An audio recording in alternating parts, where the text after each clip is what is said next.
peraturan atau undang-undang yang berasal dari akal manusia itu tidak akan pernah bisa menyelesaikan permasalahan umat. Kenapa? Karena akal manusia itu terbatas, tidak bisa menjangkau semuanya.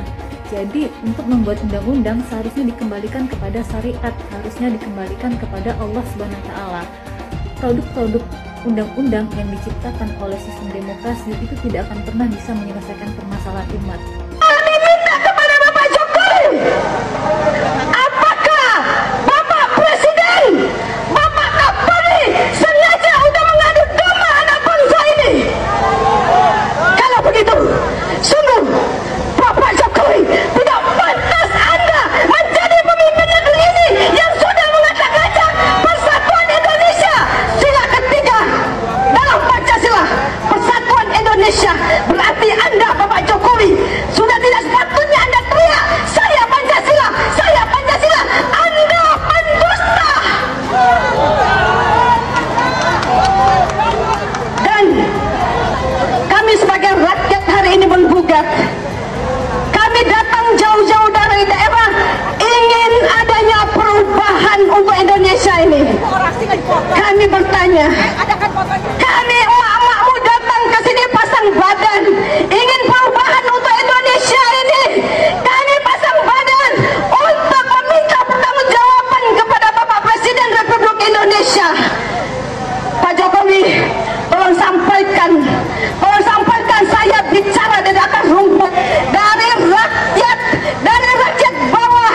Anda telah mengacak-acak demokrasi Indonesia ketika Anda menggolkan lewat MK anak Anda yang belum layak. Anak Anda si Gibran, Pak Jokowi, belum pantas untuk menjadi wakil presiden Republik Indonesia ini. Dia masih terlalu muda, belum punya pengalaman, belum punya keilmuan. Hai Bapak Jokowi, seharusnya Anda malu. Kenapa Anda sendiri gagal menjadi Presiden Republik Indonesia? Hari ini kami mama, ekonomi susah. Dan Anda juga bersama menteri-menteri Anda mempersilahkan banyaknya TKA Cina masuk Indonesia. Sementara anak-anak kami banyak pengangguran. Sekali lagi, hari ini kami dari akar rumput akan teriak. Kami akan teriak, Bapak Jokowi, Anda sudah gagal menjadi Presiden Republik Indonesia. Selayaknya Anda mundur. Jika hakim berlaku jujur, berlaku adil, maka tempatnya adalah di surga. Tapi ketika hakim berlaku tidak adil, tidak jujur, tempatnya ada di neraka. Sebelum neraka di akhirat, masuk dulu neraka di dunia, yaitu di penjara Cipinang. Allahu Akbar. Oleh karena itu, maka saya berharap kepada Bapak Ibu sekalian, sampai tanggal 22 hari terakhir MK harus memutuskan siapa yang bersalah, siapa yang benar. Bapak Ibu senantiasa harus ikut serta bersama-sama dengan Presidium untuk selalu meramaikan sampai 1 juta, 2 juta. Insya Allah MK akan mengubah pendiriannya kembali kepada hati nuraninya. Bersedia Bapak Ibu untuk datang berjuta sampai 1 juta, sampai 2 juta. Insyaallah. Bawa keluarga, bawa anak istri, bawa tetangga. Mari kita bersama-sama untuk mempenjarakan Jokowi. Penjarakan Jokowi. Penjarakan Jokowi. Penjarakan Jokowi. Penjarakan Jokowi. Allahu Akbar. Allahu Akbar. Allahu Akbar. Allahu Akbar. Allahu Akbar. Allahu Akbar. Merdeka. Merdeka. Merdeka. Merdeka. Merdeka. Merdeka. Menyatakan batal keputusan Pemilihan Umum Republik Indonesia nomor 1632 tentang penetapan pasangan calon peserta pemilihan umum presiden dan wakil presiden. Siapapun yang ada di ruang sidang ini sebaiknya tidak menggunakan handphone. Apakah Pilpres 2024 kemarin telah dijalankan secara bebas, jujur, dan adil? Izinkan kami menyampaikan jawabnya, tidak. Yang terjadi adalah sebaliknya. Independensi yang seharusnya menjadi pilar utama dalam penyelenggaraan pemilu telah tergerus akibat intervensi kekuasaan yang tidak seharusnya terjadi. Penggunaan institusi negara untuk memenangkan salah satu calon yang secara eksplisit tidak memenuhi kriteria yang ditetapkan. Terdapat pula praktek yang meresahkan di mana aparat daerah mengalami tekanan, bahkan diberikan imbalan untuk mempengaruhi arah pilihan politik, serta penyalahgunaan bantuan-bantuan dari negara, bantuan sosial yang sejatinya diperuntukkan untuk kesejahteraan rakyat, malah dijadikan sebagai alat transaksional untuk memenangkan salah satu calon. Bahkan intervensi ini sempat merambah hingga pemimpin Mahkamah Konstitusi. Ketika pemimpin Mahkamah Konstitusi yang seharusnya berperan sebagai jenderal benteng pertahanan terakhir menegakkan prinsip-prinsip demokrasi terancam oleh intervensi, maka pondasi negara kita, pondasi demokrasi kita berada dalam bahaya yang nyata. Kami menuntut panjenengan mau menandatangani pernyataan mendukung hak angket dan pemakzulan Jokowi. Bagaimana? Dan panjenengan sebagai Bapak Ketua DPR mau bersama dengan rakyat menyampaikan aspirasi panjenengan. Hati-hati Bapak Ibu, jangan main-main. Panjenengan bisa main-main dengan kami rakyat, tapi penduduk langit akan mencatat semua perbuatan panjenengan. Akhirat itu tidak ada pembelanya, tidak ada pengacaranya. Kami menolak pemilu curang, dan kami menolak politik dinastik di negara ini. Oleh sebab itu, saya mewakili emak-emak yang hari ini menangis karena kondisi ekonomi semakin berat. Sebagai seorang muslim, mengajak panjenengan semua, kalau panjenengan masih merasa manusia, mari berjuang bersama kami untuk negara ini. Saya takut kalau kita diserahkan pada pemimpin yang zalim. Allahumma anzil alaihim balakal ladzi la yuradu anil qaumiz zalimin. Ya Rabb, turunkan azabmu pada Jokowi dan sekutu-sekutunya. Azab yang tidak dinikmati, yang tidak diinginkan oleh orang-orang zalim. Ya Rabb, turunkan. Allahumma ashibhim adada waqtulhum badada. Hitung jumlah mereka yang jahat, hitung jumlah mereka yang menjual negeri ini, dan habiskan mereka semuanya. Ya Rabb, anak-anakku yang beragama, yang Islam Kadiyah, tapi mereka beragama Nasrani, Katolik, Protestan, dan yang lainnya, mereka punya Tuhan. Tapi Jokowi, dia tidak punya Tuhan. Mereka punya Tuhan, tapi Jokowi, dia tidak punya Tuhan. Saudaraku, anak-anakku, saya sengaja menyempatkan datang. Usia saya sudah 74 tahun lebih 2 bulan. Saya khawatir anak cucu saya tidak punya negeri nantinya, karena negeri ini akan dikuasai oleh Cina dengan tentara-tentaranya sudah banyak. Di Morowali bertengkar tentara Indonesia, tenaga kerja Indonesia dengan tenaga kerja Cina, yang mati anak Indonesia 100 orang, Cina cuma 1 yang ditangkap dan dipenjara anak-anak kita tenaga kerja Indonesia. Saya menangis. Ini negeri siapa? Anakku, saudaraku, tentara, polisi, bangkitlah, sadarlah, minta pada Allah, datangkan kesadaran pada para ABRI. Kalian jangan membela yang salah. Kita memilih negeri ini, bukan Jokowi dan keluarganya. Jokowi adalah antek-antek komunis. Antek-antek komunis. Betul atau tidak? Ayahnya adalah ajudan Aidit, dan ternyata sidang demi sidang mengadili tentang ijazahnya, dia tidak pernah kirimkan ijazah aslinya. Tandanya apa itu? Jadi saatnya dia harus turun, masukkan penjara, dia harus mendapatkan hukuman yang sebesar-besarnya.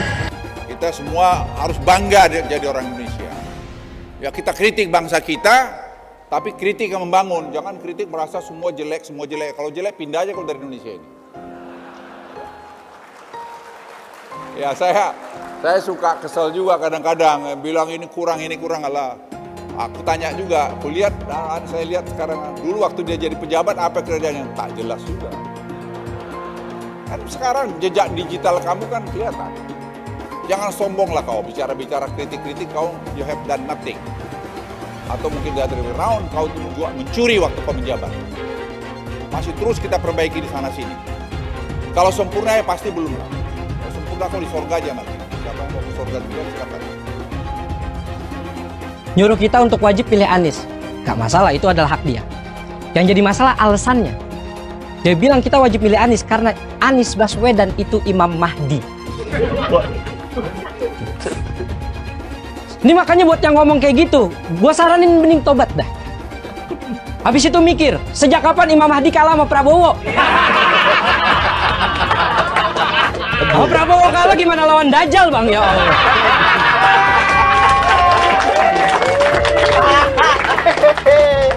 Dari sekian banyak penyampaian aspirasi, dari berjilid-jilid diskusi, belum ada solusi untuk negeri ini.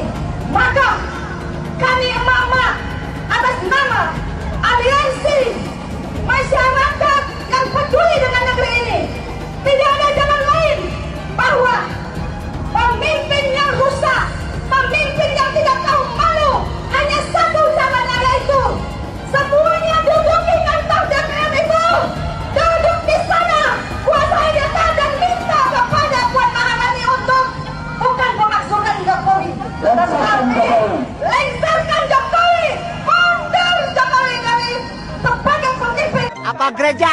Pilih abang. Kok saya agama Islam, Betawi. Kita dibohongin selama 10 tahun, pembohong lagi. Ada apa dengan gereja, Pak? Masalahnya Jokowi itu Cina banyak. Kita dibudakin zaman Soeharto, Cina lagi, jangan sampai Cina lagi. Nah, itu rasis itu. Zaman Soeharto nggak ada kecurangan, sah. Presiden, ini pembohong. Bohongin rakyat tau nggak? Jokowi itu apa sih? Jokowi itu apa? Ya Allah, dia itu seperti boneka golek, ditata ke sini ditata ke sini tapi sebenarnya lebih pinter anak saya loh. Bener apa enggak? Lebih pinteran anak saya, anak TK. Masa 1 ditambah 1 berapa? Dia bilang 11. 1 ditambah 1 buat 11. Otaknya di mana? Otaknya di mana? Goblok kalian, tolol kalian. Ngaku profesor, masa 1 tambah 1 kok 11? Goblok apa enggak? Tolol apa enggak? Saya menentang politik identitas karena bagi saya politik identitas dengan membawa-bawa agama itu mempermainkan agama, mengajak-ngajak orang untuk ikut demi agama, padahal yang ngajak ini sebetulnya mencari dunia, yaitu jabatan dunia.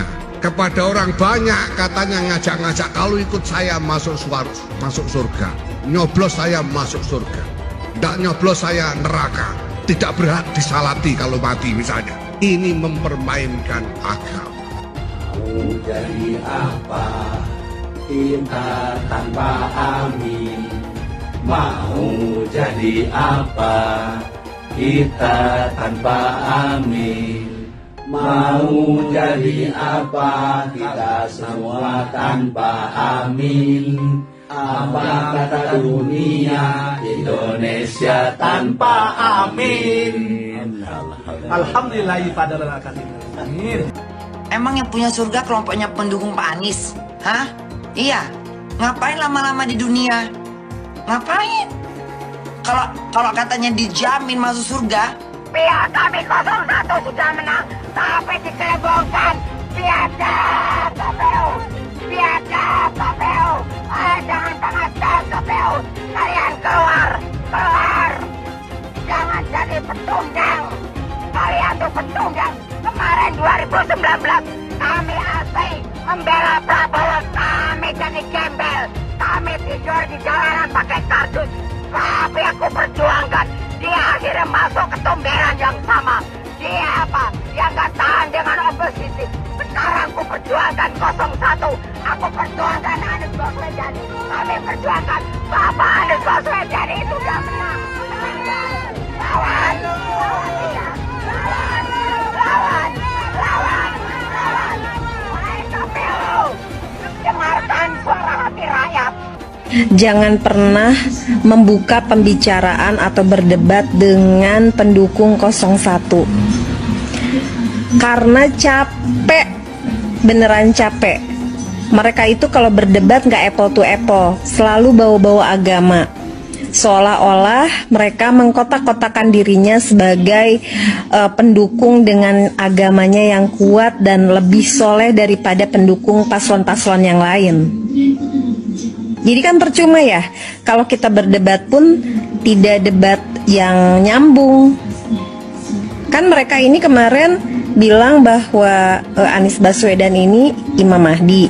Terus kemarin kampanye juga bilang bahwa malaikat Jibril sudah merestui Anies Baswedan ini sebagai hambanya Allah yang ditunjuk untuk memimpin negara ini. Nanti lama-lama mereka dipanggil sama malaikat Israel. Suara Anda jangan mau dibeli, itu menguntungkan oli. Marilah kita tegakkan demo. Indonesia bukan milik dinasti. Indonesia bukan milik. Gak belok-belok, gak belok-belok. Gak milih Anies masuk neraka. Ya, emangnya Anies malaikat? Emangnya Anies Allah? Dia juga belum tentu di belakang kita mah. Kan ya, anaknya aja boro-boro pakai jilbab, Ibu. Anaknya aja nggak pakai jilbab. Iya. Masalah surga dan neraka hanya Allah yang tahu. Barangkali jangan salah, Prabowo kan haji. Jangan merasa dia paling hebat. Jangan jual-belikan agama. Kita capres-capres aja. Nasional. Tadi viralin. Gitu. Indonesia aku maju. Bisa aja ya nggak? Sekarang berubah, apa yang dirubah? Purwakarta ya Purwakarta aja, nggak bisa ada jadi yang lain-lain. Harus maju. Bukan dirubah, dimajukan. Ya nggak? Capek-capek belajar agama, capresnya Imam Mahdi. Bener aja, rugi dong. Yaitu Abah mengutus 1000 malaikat. 1000 malaikat. Dari 1000 malaikat yang satu malaikat membawa 1000 malaikat. Berapa itu di sebelahnya? 1 juta. Kita akan mencoblos pilihan Allah dan Rasulnya. Siapa Imam Mahdi? Profesor Dr. Anies Rashid Baswedan. Itu Imam Al-Mahdi. Al-Imam Al-Mahdi 2024 memenangkan Anies Baswedan. Kenapa? Imam Mahdi. Semua sedunia kalau haram tidak mendukung Anies untuk Presiden Indonesia 2024, Dajjal. Kalau tidak memenang Anies Baswedan untuk Presiden 2024, Dajjal. Catat itu, amin menang wajib, amin kalah dosa. Secara eksplisit ditulis dalam Al-Quran. Quran surah Al-Qasas ayat 26, Quran surah Asy-Syu'ara ayat 107, 125, 143, 162, 178, 193. Quran surah Ad-Dukhan ayat 18, ayat 51, Quran surah At-Takwir ayat 21, dan Quran surah At-Tin ayat 3. Tepuk tangan untuk kemenangan amin. Amin menang, amin kalah. Catat itu, amin menang wajib, amin kalah dosa. Kata amin disebut 14 kali di dalam Al-Quran, terdapat di dalam 8 surah. Insya Allah ini menjadi isyarat bahwa pada tanggal 14 Februari 2024 Bapak Anies akan menjadi presiden yang ke-8 dan Pak Muhaimin akan menjadi wakil presiden yang ke-14. Tepuk tangan. Amin menang, amin kalah dosa. Hidup amin, hidup amin, caplos amin, menangkan amin, amin menang 1 putaran, amin, amin menang wajib, amin kalah dosa.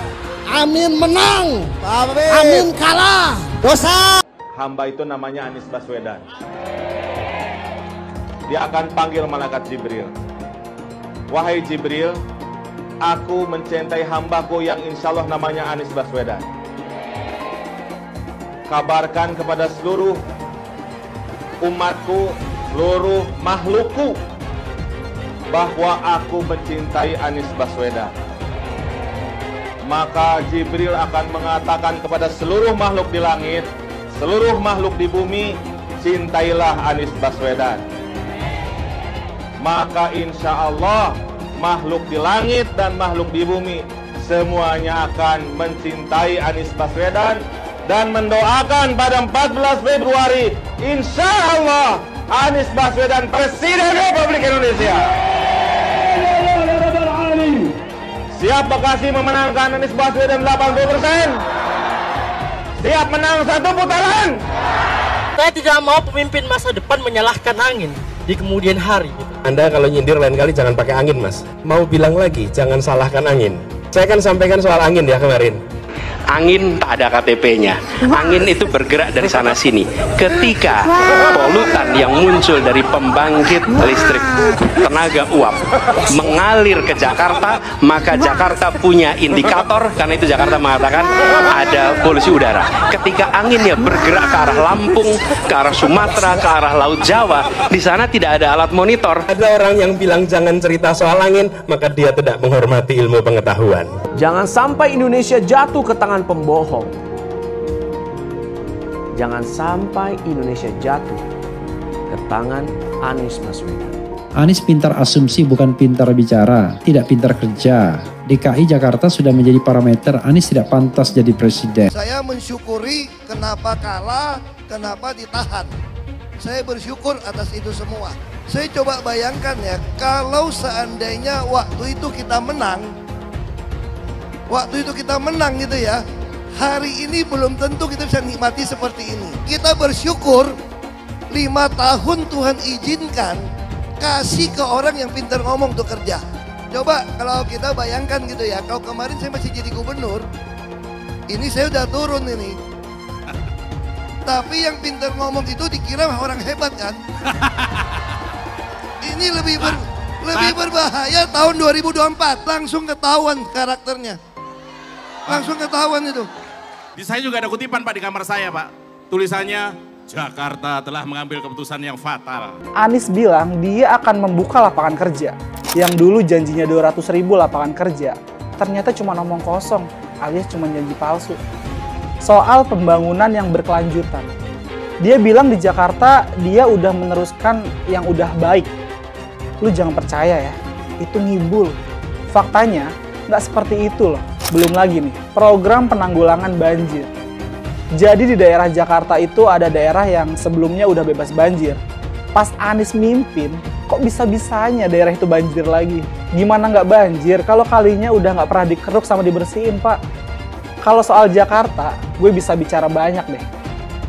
Jadi gue saksi bobroknya kepemimpinan Anies di Jakarta. Dan gue bisa pastiin, omongan manisnya Anies soal apa yang dia lakukan waktu mimpin Jakarta itu banyak ngibulnya. DKI yang kita harapkan, Anies Baswedan yang begitu jelas Islamnya. 4 tahun 8 bulan jadi gubernur. Mana peraturan pergub saja yang melarang migrasi? Mana perda Islam apalagi? Yang akhirnya tidak berani juga menegakkan hukum Islam. Banjir tetap banjir, macet tetap macet, kriminalitas Jakarta. Anda tahu, 2 menit sekali terjadi pencurian. Sekarang orang sedang euforia, dia mau dicapreskan. Bagaimana umat terjebak lagi, bodoh lagi, masuk lagi. Kalau misalnya memang Anies itu mau maju dan dia tekad mau menegakkan hukum Islam dan menyatakan perlawanan, saya peduli.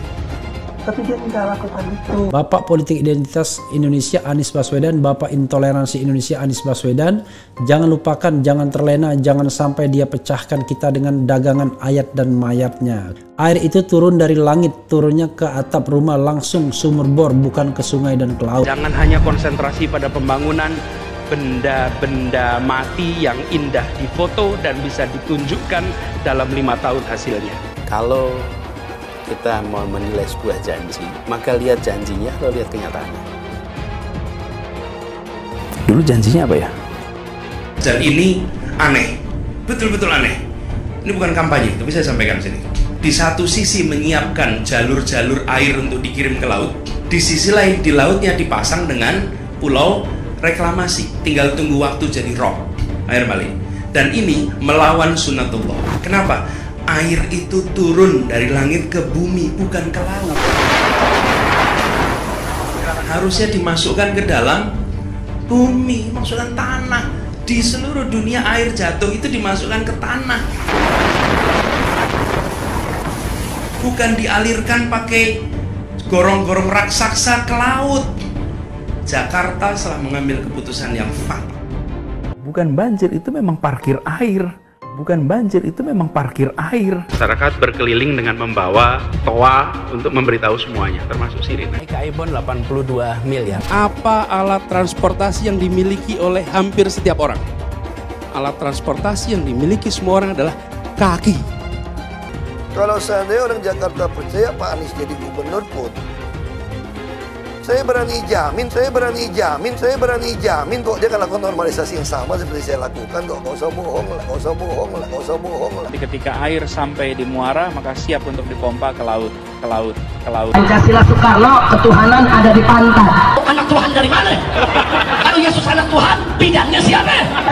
Besok di seluruh wilayah Indonesia kami katakan dan Iblis hanya menggoda orang yang beriman. Makanya jarang-jarang orang kafir kerasukan setan. Yang kerasukan setan itu orang baik-baik. Jarang, saya belum pernah nengok Cina kerasukan setan. Pernah tak Ahok itu kerasukan setan? Enggak, setannya juga. Karena sesama setan dilarang saling menggoda. Karena di salib itu ada jin kafir. Haleluya. Kepalanya ke kiri apa ke kanan?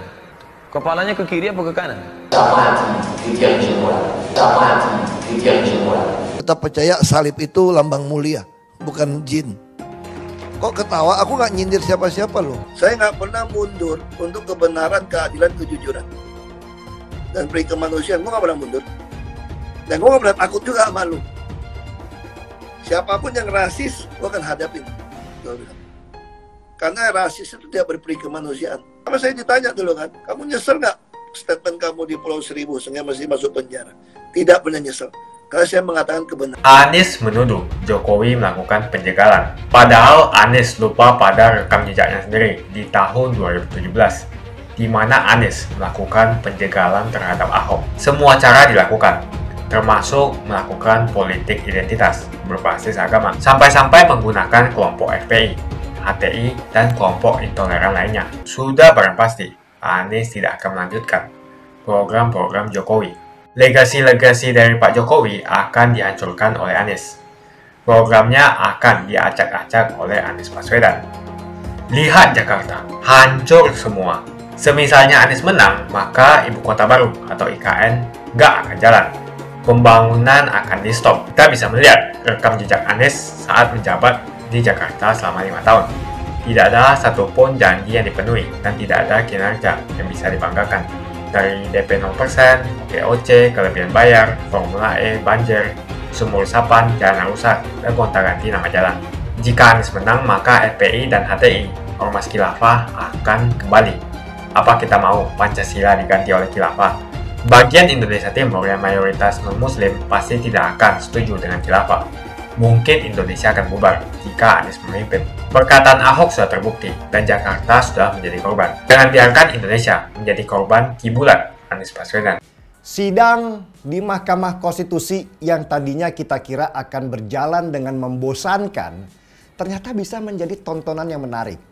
Salutlah buat tim 01 dan 03 yang mampu menyajikan saksi-saksi ahli yang bikin kita jadi menyimak apa saja bentuk-bentuk kecurangan yang terjadi selama pemilu 2024 ini.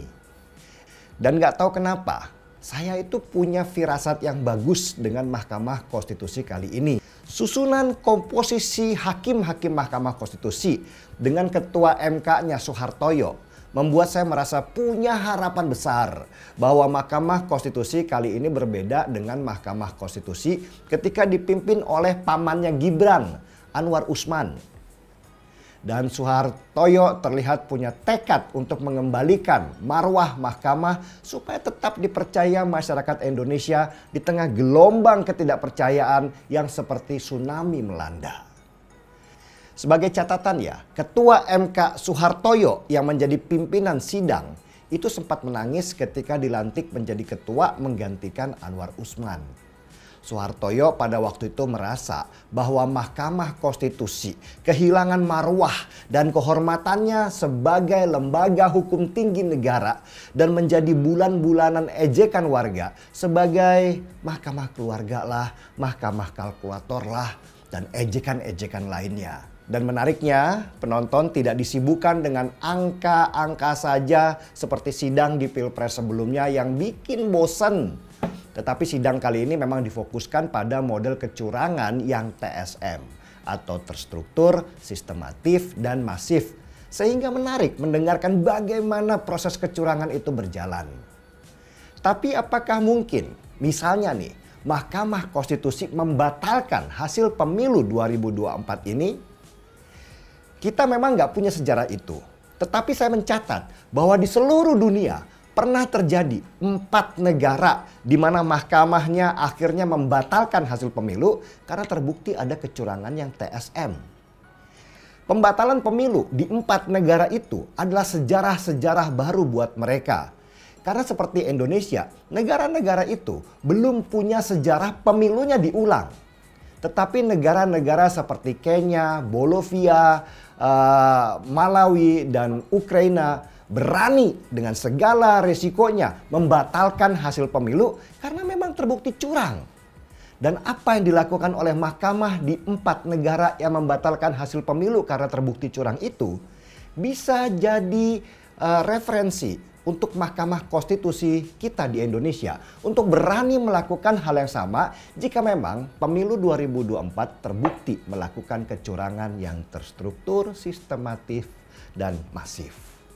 Yang pertama, tahun 2017 lalu di Kenya, mahkamahnya membatalkan hasil pemilu di mana petahananya menang karena terbukti petahananya menggunakan fasilitas negara untuk mengintervensi pemilu. Di tahun 2019, pemilu di Malawi akhirnya harus diputus ulang oleh mahkamah karena kecurangan yang luar biasa karena petahananya itu juga kembali curang. Tahun 2019 juga di Bolivia, pemilu diulang oleh mahkamah meski Presiden Bolivia sebagai petahana menang 1 putaran ketika bukti-bukti kecurangan semakin terbuka. Dan terakhir tahun 2004 di Ukraina terjadi juga pengulangan pemilu karena terbukti curang. Dan bisa jadi ujungnya nanti Presiden Jokowi akan dipanggil untuk menjelaskan semua yang terjadi karena para menteri yang dipanggil ini adalah para pembantunya. Yang pasti semakin kesini sidang di Mahkamah Konstitusi jadi menarik dan tidak membosankan. Meski mungkin KPU, Bawaslu, dan pengacaranya 02 bosan sehingga mereka sempat ketahuan tidur di ruang sidang. Yang tambah menarik adalah dikabulkannya permintaan oleh Mahkamah Konstitusi untuk menghadirkan menteri-menteri di sidang Mahkamah Konstitusi, terutama mereka yang bersentuhan langsung dengan bansos yang dianggap mengetahui proses pembagian bansos itu. Mereka adalah Tri Risma Harini, Menteri Sosial, Sri Mulyani, Menteri Keuangan, Airlangga Hartarto, Menko Ekonomi, dan Muhadjir Effendi, Menko Pembangunan Kemanusiaan. Harapan itu masih ada kawan, meski hanya secercah saja. Tetapi apapun hasilnya, kita mendoakan yang terbaik. Karena sidang ini, poin utamanya bukan menentukan siapa yang kalah dan siapa yang menang. Tetapi sebuah edukasi buat anak negeri tentang bagaimana berjalannya proses demokrasi. Jadi kita ikuti terus sidang Mahkamah Konstitusi karena aktor-aktor utama akan segera muncul dan membuat sidang menjadi lebih menarik dan tajam. Mungkin inilah waktunya negara kita dipimpin oleh Mahkamah Konstitusi pimpinan Hakim Soehartojo menulis sejarah baru dalam demokrasi Indonesia. Dan kalau hakim-hakim di MK itu berani, tentu Indonesia yang sekarang ini menjadi sorotan dunia internasional akan dijadikan sebagai patokan bagaimana demokrasi berjalan tanpa keberpihakan. Para menteri ini sudah dikirim surat oleh Mahkamah Konstitusi dan mereka wajib hadir untuk menjelaskan kepada hakim dan kepada publik apa yang terjadi di pemilu 2024 berkaitan dengan pembagian bansos. Dan tambah menarik, ketika ada permintaan juga kepada Kapolri untuk hadir di sidang Mahkamah Konstitusi. Juga permintaan untuk menghadirkan Megawati sebagai Ketua Umum PDI Perjuangan. Jokowi takut legasinya dirusak Anies Baswedan. Lihat Jakarta, hancur semua. Lihat saja misalnya di Jakarta. Anies menghancurkan semuanya. Legasi-legasi dari Pak Jokowi akan dihancurkan oleh Anies. Programnya akan diacak-acak oleh Anies Baswedan. Wajar-wajar saja jika Jokowi dalam pusaran ketakutan ketika masa kekuasaan berakhir di tahun 2024. Sudah barang pasti Anies tidak akan melanjutkan program-program Jokowi. Semisalnya Anies menang, maka Ibu Kota Baru atau IKN nggak akan jalan. Pembangunan akan di-stop. Legasi-legasi Jokowi akan hancur. Anies menuduh Jokowi melakukan penjagalan. Padahal Anies lupa pada rekam jejaknya sendiri di tahun 2017, di mana Anies melakukan penjagalan terhadap Ahok. Semua cara dilakukan, termasuk melakukan politik identitas berbasis agama, sampai-sampai menggunakan kelompok FPI, HTI, dan kelompok intoleran lainnya.